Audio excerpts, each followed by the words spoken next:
भगवान श्री कपिल देव जी ने माता देवहूति को जो तत्वज्ञान का उपदेश किया, उसमें इस चैप्टर के ही पूर्व में जो पहला पार्ट बना है उसमें हम लोग देखे हैं कुछ कि 24 तत्व कैसे हुआ, 25वां तत्व कौन है इत्यादि चीज़ें वहाँ पे हो चुकी हैं। उसके आगे हम 56 नंबर श्लोक से आगे 72 तक यहाँ निवेदन करेंगे।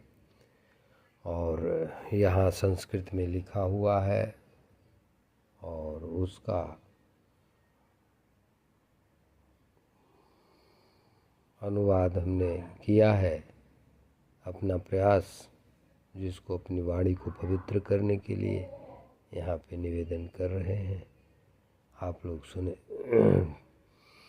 तत्पश्चात यानी किसके पश्चात, ये भी थोड़ा बता ही दें, जबकि पूर्व के वीडियो में है कि जब ब्रह्मांड बना और महादेव भगवान जी ने ब्रह्मांड में ऐसे छिद्र उत्पन्न करे जिससे नेत्र मुख आदि गोलक भी बन गए और परमात्मा पुरुषोत्तम भगवान उसमें चेतन शक्ति के रूप में प्रविष्ट हुए।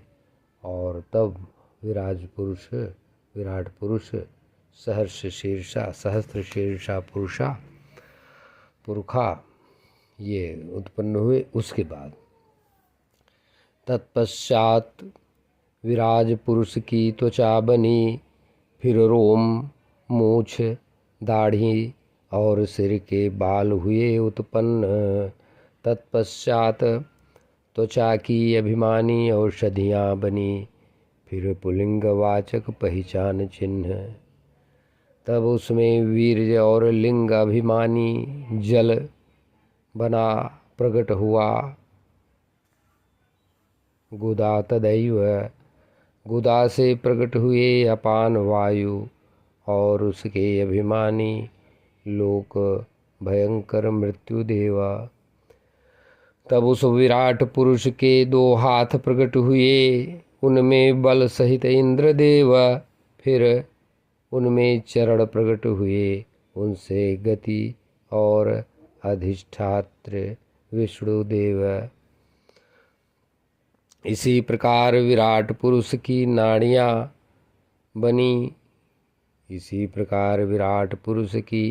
नाड़ियाँ बनी, बना रुधिर। उनकी नाड़ियों से नदियाँ बनी, बना उदर रुचिर। विराट पुरुष को भूख प्यास जगी, तब उदर के अधिष्ठाता समुद्र देव उत्पन्न। विराट पुरुष को भूख प्यास जगी, तब उदर के अधिष्ठाता समुद्र देव हुए उत्पन्न। तब उनका हृदय बना, हृदय से बन गया मन, मन से चंद्रमा उत्पन्न हुए। फिर बुद्धि और बुद्धि के देवता ब्रह्मदेव। तब अहंकार के देवता रुद्र हुए तथा चित्त और चैतन्य क्षेत्रज्ञ तदैव। ये सब देव उत्पन्न होकर विराट पुरुष को उठा न सके। उन्हें चैतन्य करने के लिए पुनः अपने उत्पत्ति स्थानों में प्रवेश करने लगे। अग्निदेव वाणी के सहित मुख में गए, फिर भी विराट पुरुष न उठा। वायुदेव घ्राणेन्द्रिय सहित नासिका में, तब भी विराट पुरुष न उठा। सूर्यदेव ने चक्षु सहित नेत्रों में प्रविष्ट किया, फिर भी विराट पुरुष न उठा। दिशाएं श्रवणेन्द्रियों सहित कानों में आईं, तब भी विराट पुरुष न उठा। औषधियाँ रोमों सहित त्वचा में आईं, फिर भी विराट पुरुष न उठा। जल वीर्य सहित लिंग में आए, तब भी विराट पुरुष न उठा। मृत्युदेव ने अपान के साथ गुदा में व्याप्त हुए, फिर भी विराट पुरुष न उठा। नदियाँ रक्त सहित नाड़ियों में प्रवेश हो गईं, तब भी विराट पुरुष न उठा। समुद्र क्षुधा पिपासा सहित उदर में प्रवेश कर गए, फिर भी विराट न उठा। चंद्रमा मन सहित हृदय में प्रवेश कर गए, फिर भी विराट पुरुष न उठा। ब्रह्मा जी भी बुद्धि सहित हृदयस्थ हुए, अब भी विराट पुरुष न उठा। रुद्रदेव भी अभिमान सहित हृदयस्थ हुए, तब भी विराट पुरुष न उठा। चित्त सहित क्षेत्रज्ञ ने हृदय में प्रवेश किया। चित्त सहित क्षेत्रज्ञ ने किया हृदय में प्रवेश, ज्यों ही चित्त सहित क्षेत्रज्ञ ने किया हृदय में प्रवेश, ज्यों ही जल से उठकर खड़ा हो गया वह विराट पुरुष, त्यों ही जैसे उठा नहीं सकते सोए हुए पुरुष को प्राण इंद्रिय मन बुद्धि मिल करके, बिना क्षेत्रज्ञ के वे देवगण विराट को उठा न सके।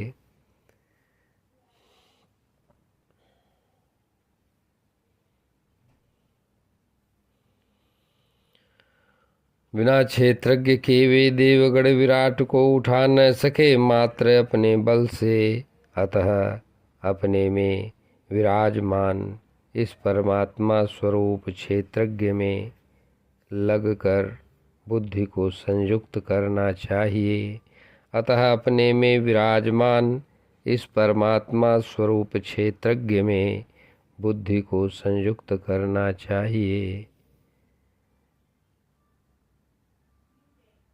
भक्ति विरक्ति ज्ञान से युक्त होकर क्षेत्र रूप अपने देह को, अपने आप को आत्मचिंतन में प्रयुक्त करना चाहिए। श्री राम जय जय राम, श्री राम जय जय राम। तो आज 2 प्रश्न देखा गया, 2 तरह की। एक तो भगवान की प्रकृति निर्विशेष है और प्रकृति के 24 गुण हैं। 25वें काल स्वरूप स्वयं भगवान है और सबके हृदय में रहने वाले जीव स्वरूप जो क्षेत्रज्ञ हैं वे हैं। ये यहाँ पे कपिलोपाख्यान वर्णन किया गया। यह कपिलोपाख्यान बहुत पवित्र है और आगे भी भगवान थोड़ा निवेदन करते हैं, थोड़ा हम आगे और भी बता देते हैं, निवेदन कर देते हैं कि अब आते हैं 27वां अध्याय।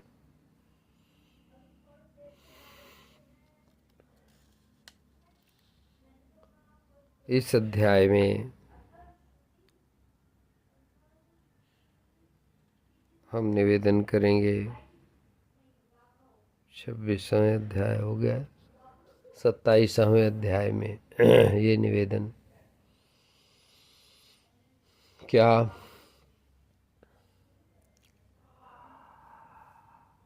अविकारी अकर्ता और निर्गुण पुरुष, अविकारी अकर्ता और निर्गुण पुरुष प्रकृतिस्थ होकर भी रहता, इसके गुणों से निर्लिप्त,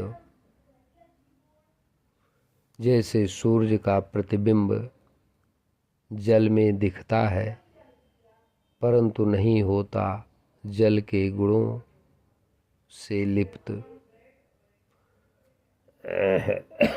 यहाँ पे ये स्पष्ट कर दे रहे हैं, बिना किसी पूर्वाग्रह को के सभी ऋषियों मुनियों और सभी पंथों के लोगों और उनके अनुयायियों को यह स्पष्ट देख लेना चाहिए कि क्या तात्पर्य है। भगवान कहते हैं प्रकृतिस्थो अपि पुरुषो नाज्यते प्राकृतिर्गुणैः अविकारात् अकर्तात्व निर्गुणत्वात् जलार्कवत, अर्थात अविकारी अकर्ता और निर्गुण पुरुष प्रकृतिस्थ होकर भी रहता है। कैसे? प्रकृति के गुणों से निर्लिप्त। जैसे सूर्य का प्रतिबिंब जल में दिखता है परंतु नहीं होता जल के गुणों से लिप्त। आगे कहते हैं श्लोक 2 में सायर्हि प्रकृतिर्गुणेष्वभि विसज्जते अहंक्रिया विमूढ़ात्मा कर्तास्मीत्यभिमन्यते, अर्थात वही जब प्राकृतिक गुणों से अध्यस्त करके उन्हें अपना जानने लगता है तब वह अहंकारवश विमूढ़ात्मा अपने को कर्ता मानने लगता है। यही भगवद गीता में भगवान श्री कृष्ण ने कहा कर्ता हम विमूढ़ात्मा इति मन्यते। श्री राम जय राम जय जय राम। श्री राम जय राम जय जय राम।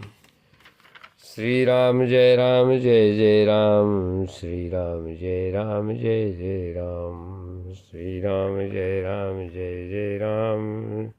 श्री राम जय राम जय जय राम।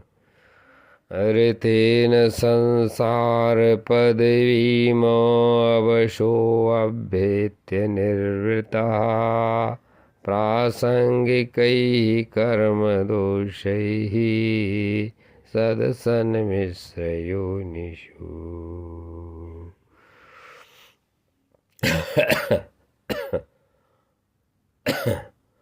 उस अभिमान के कारण वह देह के संसर्ग से किए हुए पुण्य पाप रूप कर्म के दोष से अपनी स्वाधीनता और शांति को खो बैठता है तथा उत्तम मध्यम और नीच योनियों में उत्पन्न होकर संसार चक्र में घूमता रहता है।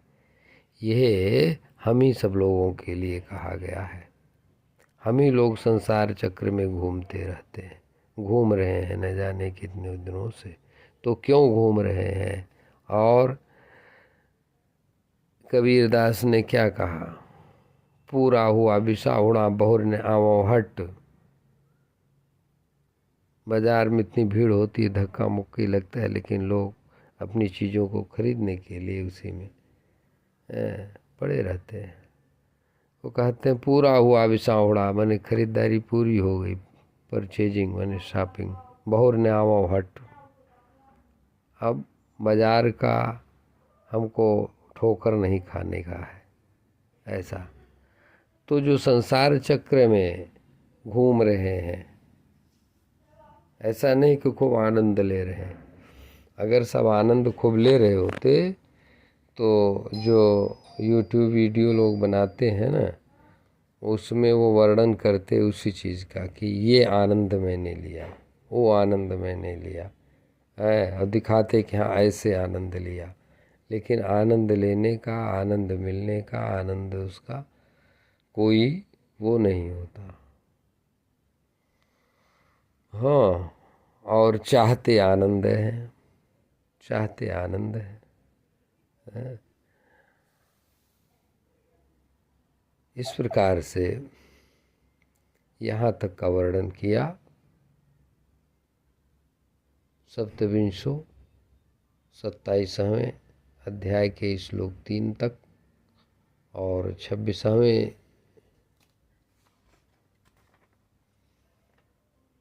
अध्याय के 56 से लेके 72 तक। और इसके आगे थोड़ा और निवेदन करना चाहते हैं और वो निवेदन कर देंगे, और फिर कल फिर आपको निवेदन करेंगे। श्री राम जय जय राम। राम जय राम हरि ओम तत्सत्। श्री राम जय राम सानुबन्धे च देयस्मिन् कुर्वन् सदाग्रहम् ज्ञानेन दृष्टतत्त्वेन प्रकृतिः पुरुषस्य च। अर्थात प्रकृति पुरुष का भेद जान कर देह अहम तज देता है। मोह माया के बंधनों से ज्ञानी मुक्ति को लेता है। बुद्धि अवस्था से जो ऊपर ब्रह्म पद को पाता है, जैसे आँखें सूर्य को देखें आत्म साक्षात कर जाता है, वही दृश्य है, वही है दृष्टा जो कण कण में समाया है। अहंकार से परे सत्य वह निर्गुण जिसकी छाया है। जैसे जल में सूर्य चमकता किरणों का आभास मिले, उस प्रतिबिंब को देख देख कर रवि नभ के रवि का ज्ञान खिले। मन और इंद्रिय के प्रतिबिंबों से जो परखा जाता है, वही सत्य दृष्टा ईश्वर है जो अंतर मन को भाता है। सुसुप्ति में जब इंद्रिय सोए, सुसुप्ति में जब इंद्रिय सोए मन भी लय हो जाता है। बिना अहम के जाग रहा जो वही तत्व दर्शाता